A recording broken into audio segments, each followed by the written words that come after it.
আসসালামু আলাইকুম। প্রিয় দর্শক, আদ্দিন হাসপাতালটা নিয়ে একটু কথা বলতে চাই। মগবাজারে আদ্দিন হাসপাতালটা অনেকে চেনেন। এটাকে মূলত গরিব মানুষ বা নিম্ন মধ্যবিত্ত অথবা মধ্যবিত্ত এই শ্রেণীর হাসপাতাল হিসেবে মোটামুটি সবাই জানেন। আমি নিজে একসময় মগবাজার এলাকায় থাকতাম। আমি আদ্দিন হাসপাতালে একাধিকবার গিয়েছি।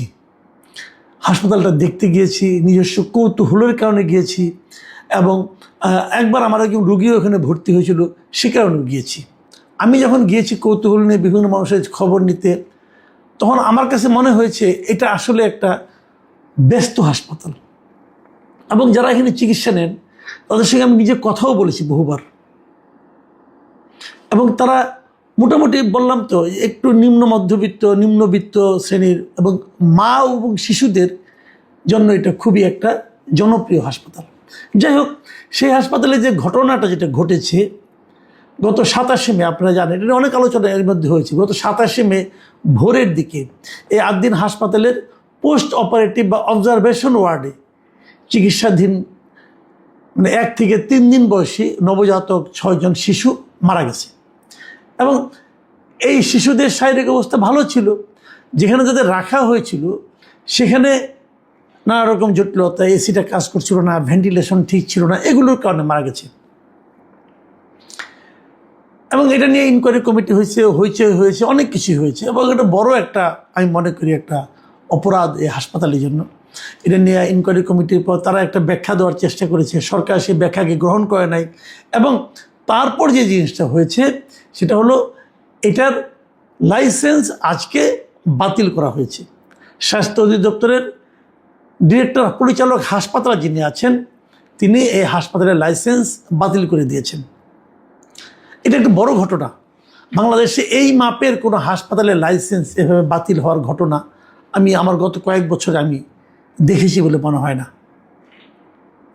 এখন লাইসেন্স বাতিল হওয়ার পর কী হবে, এই প্রশ্নটা স্বাস্থ্য অধিদপ্তরের যিনি মহাপরিচালক আছেন তাকে জিজ্ঞাসা করা হয়েছিল, এবং তিনি বলেছেন, মহাপরিচালক অধ্যাপক প্রভাত চন্দ্র বিশ্বাস, তিনি বলেছেন যে লাইসেন্সবিহীন হাসপাতালে কোনো রোগীর চিকিৎসা নিতে যাওয়া উচিত নয়। যারা চিকিৎসা নিচ্ছেন, আমরা কর্তৃপক্ষকে অনুরোধ করেছি সেসব রোগীকে যেন নিকটস্থ উপযুক্ত হাসপাতালে স্থানান্তর করা হয়। তাদের যদি কোনো সহায়তা দরকার হয় তারা যেন আমাদেরকে জানায়। এখন যে সমস্ত রোগী আছে তারা অন্য হাসপাতালে যাবেন, চিকিৎসা করবেন। আদ্দিন হাসপাতাল কার্যত বন্ধ, আইন অনুযায়ী বন্ধ, এর মধ্যে কোনো চিকিৎসা চলতে পারবে না। দেখুন, এই হাসপাতালের যে অপরাধ তারা করেছে, অপরাধের অবশ্যই শাস্তি হওয়া দরকার। এই শাস্তির জন্য যারা দায়ী তাদেরকে শাস্তির আওতায় আনতে হবে। যে কক্ষটা বলা হচ্ছে, কক্ষটা ঠিকঠাক মতো বানানো হয় নাই, কক্ষটাকে বন্ধ করে দেন, ওই চ্যাপ্টারটাকে ক্লোজ করে দেন, আপনারা কোনো সমস্যা নাই। এবং স্বাস্থ্যমন্ত্রী বলেছেন যে আদ্দিন হাসপাতালে যে ভবনটা আছে এই ভবনটাই চিকিৎসা কার্যক্রম পরিচালনার জন্য উপযুক্ত নয়। স্বাস্থ্যমন্ত্রীর এই বক্তব্যটা আমার খুব ভালো লেগেছে, যে চিকিৎসা কার্যক্রম পরিচালনার জন্য এই ভবনটা উপযুক্ত নয়। ভেরি গুড, এটা শুনে আমি খুব হ্যাপি। কিন্তু আমার প্রশ্নটা হচ্ছে অন্য জায়গায়। সে প্রশ্নটা হলো, ঢাকা শহরে কেবল নয়, সারা দেশে কয়টা হাসপাতাল ভবন চিকিৎসা কার্যক্রম পরিচালনার জন্য উপযুক্ত তা কি আপনি বলতে পারবেন? আপনারা কখনো ঢাকা মেডিকেল কলেজ হাসপাতালে ঢুকেছেন? আপনি ইমার্জেন্সি যেখানে আছে সেখান থেকে ঢুকবেন, পশ্চিম পাশ দিয়ে বেরিয়ে আসবেন। এই যে ভবনটা, এটা কি একটা হাসপাতাল ভবনের জন্য উপযুক্ত? উপযুক্ত নয়। এটা হাসপাতালের জন্য বানানোই তো হয় নাই, পরে সেটাতে অনেকটা জোর করে হাসপাতালের মতো বসানো হয়েছে।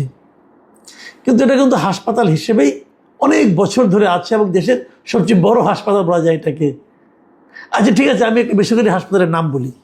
এই ধানমন্ডি এলাকায় একটা হাসপাতাল আছে, আনোয়ার খান মডার্ন হাসপাতাল। কখনো এর মধ্যে ঢুকেছেন?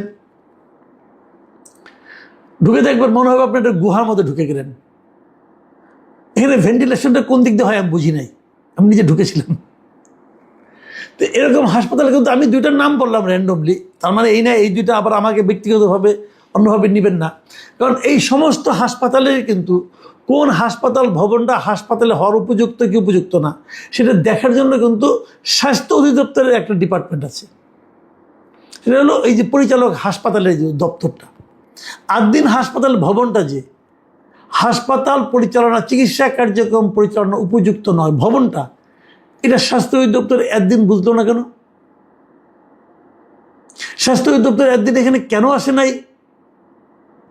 নাকি তারা যারা আসছে তারা বুঝতে পারে না, একমাত্র স্বাস্থ্যমন্ত্রী বুঝতে পারলো?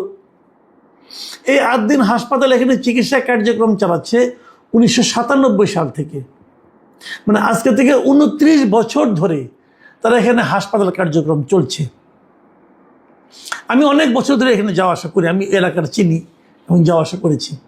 এবং তখন থেকে এই হাসপাতালটা নিয়ে আমার একটাই বক্তব্য, আমি কিন্তু এই হাসপাতালটার দুটো দিক আছে। একটা হলো যদি আপনি এই হাসপাতালে ঢুকতে যান, ঢুকার রাস্তাটা খুবই অপরিকল্পিত, ঢুকার রাস্তাটা খুবই চিকন একটা রাস্তা। আমি যখন প্রথমবার গেলাম আমি যে বলেছিলাম যে এই রাস্তা দিয়ে একটা হাসপাতালের রাস্তা হয় কিভাবে, চিকন একটা রাস্তা, এবং সেই রাস্তাতে দুটো গাড়ি যাতায়াতের সময় বিরাট সমস্যা হয়। তো ওটা কোনো হাসপাতালে প্রবেশের রাস্তাই হতে পারে না, আমার এটা প্রাথমিক বিবেচনা। তো এটা কি স্বাস্থ্য অধিদপ্তরের কনসার্ন অথরিটি দেখে নাই? তারা এতদিন কেন বলে নাই যে এটা হাসপাতাল ভবন হওয়ার উপযুক্ত না? অথবা তারা এতদিন তারা এই হাসপাতাল কর্তৃপক্ষকে কেন সাজেশন দেয় নাই? তার মানে এতদিন তারা টাকা খেয়েছে, টাকা খেয়ে এটাকে ওকে করে গেছে। আমি কিন্তু নিজেও মনে করি যে আদ্দিন হাসপাতালে যে ভবন, সেই ভবনটা আসলে চিকিৎসা কার্যক্রমের উপযুক্ত নয়। কারণ হাসপাতালে অবাধ আলো বাতাস ঢোকার একটা ব্যবস্থা থাকতে হবে। এটাই যদি নিয়ম হয় তাহলে আমি নিশ্চিতভাবে বলতে পারি বাংলাদেশের যতগুলি প্রাইভেট হসপিটাল আছে তার অর্ধেকেরও বেশি আসলে হাসপাতাল ভবন হওয়ার উপযুক্ত নয়। সব বন্ধ করে দেবেন, মানে ওই মাথা ব্যথা হয়েছে মাথা কেটে ফেলতে হবে, বিরাট ক্ষমতা আপনাদের হাতে। আচ্ছা আমি একটা কথা বলি, আপনারা কি জানেন আদ্দিন হাসপাতালের ভলিউমটা কেমন, কত বড়? এখানে কত শয্যা আছে? 500 শয্যার হাসপাতাল। এখানে 500 শয্যা আছে। আর প্রতিদিন এখানে আউটডোরে কমপক্ষে 2000 লোক ট্রিটমেন্ট নেয়, কমপক্ষে 2000। প্রভাতচন্দ্র বিশ্বাস অধ্যাপক, তিনি তো বললেন এদেরকে আশেপাশে অন্য কোথাও নিতে হবে। কোথায় নেবেন ভাই? আপনার কি অবকাঠামো আছে বলেন, আপনি কোথায় নিতে চান বলেন? আমরা একটু শুনতে চাই যে প্রতিদিন 2000 লোক যে আউটডোর থেকে চিকিৎসা নেয় তাদেরকে আপনি কোথায় আউটডোরে 2000 চিকিৎসা দিবেন? আশেপাশে কোন হাসপাতালে দিবেন? বলা খুব সহজ, বন্ধ করে দেওয়া খুব সহজ, তৈরি করা কঠিন। আপনারা এটা ঠিক করেন যে আইসিইউতে সমস্যা আছে আপনি আইসিইউটা বন্ধ করে দেন, বলেন এই আইসিইউ চলবে না, তোমরা আইসিইউ ট্রিটমেন্ট করবে না, অন্য ট্রিটমেন্টগুলি করো, আইসিইউটা ঠিকঠাক মতো বানাইতে বলেন। অথবা আর যে যে জায়গায় সমস্যা আছে সেই সেই জায়গাগুলো আপনারা চেঞ্জ করান। রাস্তাটা বড় করতে হবে, রাস্তাটা বড় করেন, সেগুলি বলেন। 29 বছর ধরে একটা হাসপাতাল চলছে, আপনি মুখের কাছে বন্ধ করে দিলেন। কারণটা আমি বলি, কারণ এখানে কিন্তু অনেক ব্যবসায়িক প্রতিদ্বন্দ্বী কাজ করে। আমরা কিছু কিছু জানি, সেগুলো সব তো বলা যাবে না, বললে বলবে তথ্য প্রমাণ দাও, হ্যান করো ত্যান করো, ওটা একটা ঝামেলা আছে। কিন্তু কিছু কিছু জানি। একটা কথা বলি, এখানে একটা রাজনীতিও আছে। এই হাসপাতালটা যিনি মালিক উনি জামাতে ইসলামের রাজনীতির সঙ্গে জড়িত। আমি নিজে কিন্তু জামাতে ইসলামের রাজনীতি করি না রে ভাই, আমি জামাত করি না, বিএনপি করি না, আওয়ামী লীগ করি না, কোনো পার্টি করি না, এনসিপিও করি না। কিন্তু ভাই এই দেশের মানুষটা আমি জানি তো, এবং এই মালিকের ব্যাপারে আমার অনেক আপত্তি আছে, লিমিটেশনস আছে। কিন্তু এই ভদ্রলোক তো মানুষের উপকারটা করতেছিলেন রে ভাই, আপনি হাসপাতাল বন্ধ করে দিলেন। বিশাল এক বীরত্বপূর্ণ কাজ করছেন আপনারা। এরকম একটা হাসপাতাল বানান না ভালো জায়গায়, এইভাবে মানুষের চিকিৎসা দেন না, সেবাটা দেন না। কম পয়সায় চিকিৎসা হয় এখানে। আপনারা জানেন এই হাসপাতালে প্রায় 200-র বেশি, 223টা শয্যা আছে, যেগুলো নাকি গরিব এবং সুবিধা বঞ্চিত মানুষের জন্য বিনামূল্যে বরাদ্দ থাকে। 500 শয্যার মধ্যে 223টা শয্যা তারা বিনামূল্যে রোগীদেরকে দেয়। বাংলাদেশের আর কোন প্রাইভেট হাসপাতাল দেয় এটা আমাকে বলেন, কোনটা দেয়? আর এদের নিয়ে আপনি ক্লিনিকে ঢুকাবেন? বড় বড় প্রাইভেট হাসপাতাল এরা কি যাবে, সেই যাবে নাকি স্কোয়ারে যাবে? স্কোয়ারে তো যেতেও পারবে না। আমি চাই আমাদের স্বাস্থ্য ব্যবস্থা যেন একটা নিয়ম নীতির মধ্যে আসে, একটা নিয়ম নীতি হোক এখানে।